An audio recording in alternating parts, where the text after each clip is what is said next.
Azhar. Saya sebagai orang yang awam, tidak berilmu, ikut ulama-ulama guru-guru kami di Azhar yang sudah mengeluarkan keputusan pada tanggal 15 Maret 2020 tentang gugurnya sholat Jumat dan sholat fardu.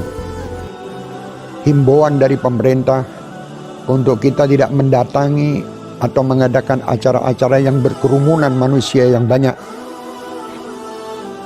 karena timbulnya wabah-wabah virus corona di sekitar kita.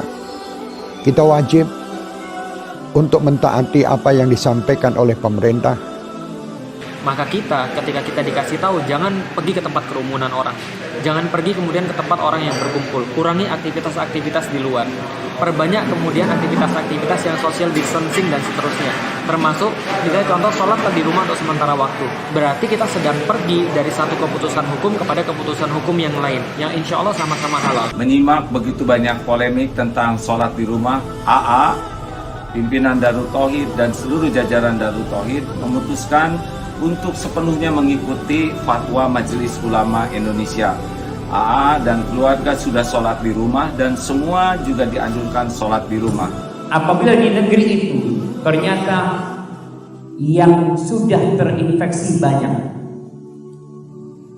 dan yang belum ketahuan juga masih banyak, maka kalau dikatakan menghindari, main nanti ya kota Surabaya mengumumkan mamanya sekolahan tutup. Nggak ada sholat berjamaah di masjid, sholat di rumah kalian. Nah, di situ kita tahu. Yang ingin saya sampaikan pada kesempatan kali ini, amanah dari Imam Besar Sayyidil Walid Al-Habib Muhammad Rizik bin Hussein bin Syihab. Beliau menyerukan kepada seluruh ta'lim dan tabligh akbar FPI di seluruh daerah yang terpapar wabah corona atau yang terindikasi terpapar wabah corona, beliau menyerukan agar seluruhnya dihentikan atau diliburkan terlebih dahulu sampai keadaan kembali kondusif. Agama Islam mendahulukan kemanusiaan atas keberagamaan. Karena itu tidak heran fatwa ulama-ulama menyatakan bahwa tidak wajib untuk melaksanakan sholat Jumat demi menjaga keselamatan jiwa manusia.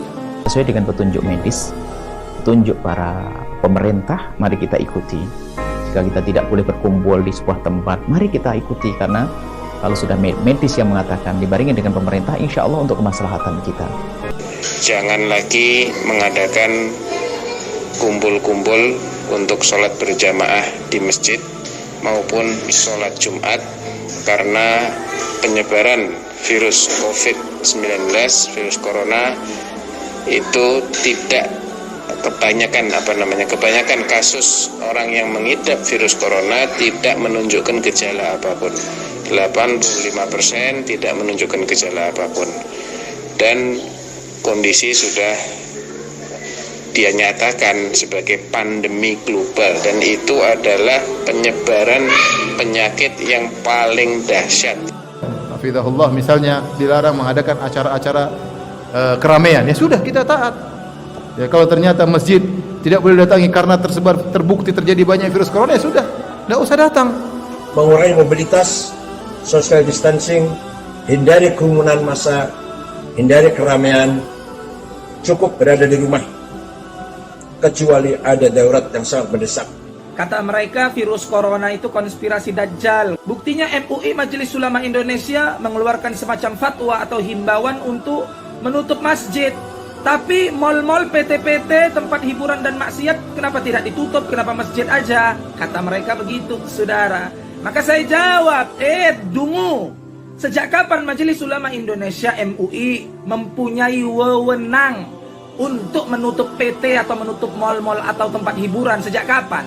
Kau suruh yang punya PT, yang punya mal itu menutup mal mereka dan menutup PT-PT mereka. Dalam keadaan darurat dan semua orang memandangnya darurat, sejalan juga dengan protokol dari pemerintah, maka ibadah sholat itu dapat dilakukan di rumah masing-masing. Termasuk untuk sholat Jumat bisa diganti dengan sholat zuhur.